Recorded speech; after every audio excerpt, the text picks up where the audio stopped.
के दोस्त सवाल कयो आहे त साईं नमाज़ जे दीनी मसले में थोरो वज़ाहत कजो त 4 रकात सुन्नत मुअक्किदा ऐं 4 रकात सुन्नत ग़ैर मुअक्किदा जे विच में फ़र्क़ु बयानु कयो। इन हिकिड़ियूं सुन्नतूं हूंदियूं आहिनि मुअक्किदा, ॿियूं ग़ैर मुअक्किदा। त हाणे मुअक्किदा सुन्नत में ग़ैर मुअक्किदा सुन्नत में कहिड़ो फ़र्क़ु आहे ऐं जेकॾहिं ग़ैर मुअक्किद नथा पढ़ूं त उनजो सवाबु मिले थो या गुनाह थो मिले, छा थो थिए, इन जे बारे में थोरो रहनुमाई कजो। त उनजो जवाबु ॾींदो हलां।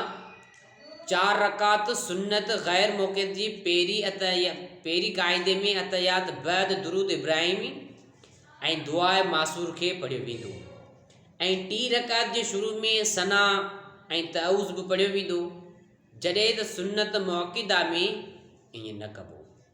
ऐं जेकॾहिं सुन्नत मुअक्किदा पढ़े तो उनखे सवाबु मिलंदो, न पढ़ण सां उनखे गुनाह थींदो। पर जेकी सुन्नत ग़ैर मुअक्किदा आहे न, जेकी ग़ैर मुअक्किदा जंहिंखे पढ़ण सां सवाबु मिलंदो, पर जेकॾहिं नथो पढ़े कंहिं सबब जे करे त उनखे गुनाह कोन थींदो, सवाबु कोन मिलंदो ऐं गुनाह बि कोन थींदो। कहिड़ियूं ग़ैर मुअक्किदा आहिनि? असर नमाज़ में जेकियूं 4 रकातूं सुन्नत अॻियां उहो बि ग़ैर मुअक्किदा, पर जेकॾहिं को पढ़े थो त बहितर आहे, पढ़णु घुरिजे। ऐं ॿियो पंहिंजो कहिड़ी नमाज़ में आहे? इशा नमाज़ में। इशा नमाज़ जेकियूं अॻियां 4 रकातूं ग़ैर मुअक्किदा आहे। त ज़ोहर में सुन्नत मुअक्किदा आहे, जीअं फजर में सुन्नत मुअक्किदा आहे, त ग़ैर मुअक्किदा पढ़णु घुरिजनि। जेकॾहिं को नथो पढ़े त उनखे गुनाह कोन थींदो, बाक़ी सवाबु कोन मिलंदो। बाक़ी जेकॾहिं पढ़े थो त उनखे सवाबु मिलंदो, ज़ाहिर आहे।